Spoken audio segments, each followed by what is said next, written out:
All right, welcome to the Brown-Eyed Woman intro tab analysis. We're going to break this down pretty easy, but we'll find the new elements of what Mayer is using. So it's in C sharp minor.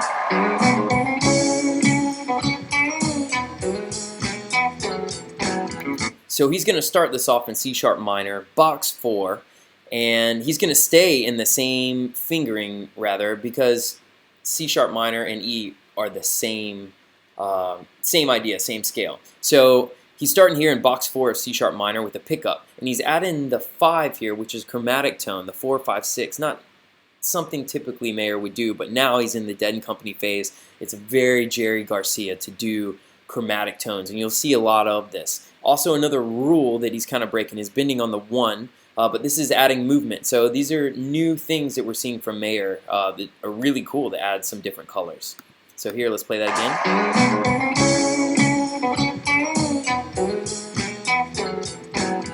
So he's setting it up, adding this movement to the E major scale, and you're starting to feel that you're in E with this movement.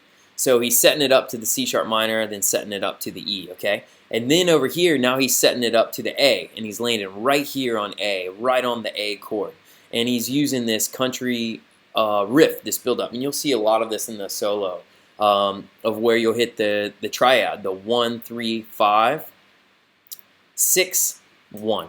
So he's doing kind of the same thing. 1, climb up to the 3, 5, and then the 1, and then here's the 6, just an octave higher. So you see a lot of this. Now the feel is really hard to nail, okay? So the velocities are all different. They're not all the same, and it'll sound very robotic if you just play the notes. So it's the feel, like this 4 right here is very quiet. So we're hitting a backwards triad, and then we're coming back up with the triad. So let's just back it up so you can hear how he drops it down.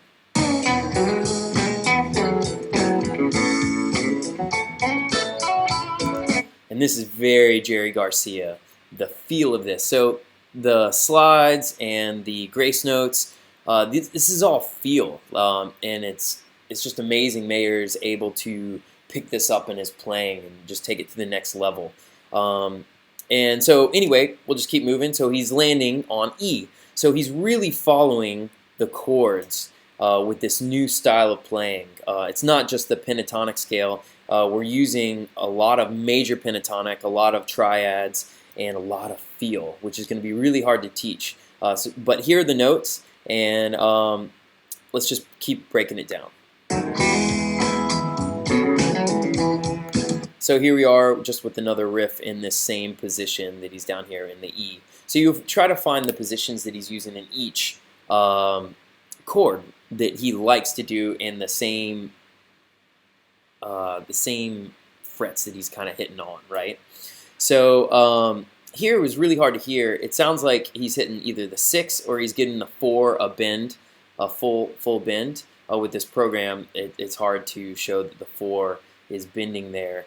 But also in the audio, I think it's the piano playing that note. But regardless, I put it in so we can understand the idea of what it is.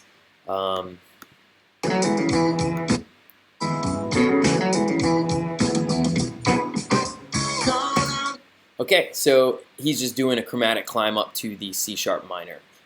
So it's just a full circle, because this is what he did up here, bump, bump, bump, but in context of a riff, and that's basically it, this breakdown. So pretty simple, but the main thing is that he's following the chords, and we're going to start seeing patterns throughout all of his solos.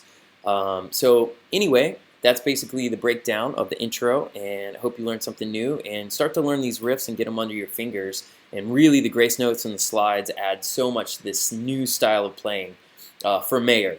But it's the Jerry Garcia feel that's super hard to really get a feel of it, because it's such a beautiful style of playing, and kind of the jam band country-esque riffs that aren't just blues. So it's just a matter of finding the patterns and repeating these, and we'll start to see some patterns of like, okay, cool, C sharp minor the same as E, so maybe he'll start using synonymous patterns under his fingers for each.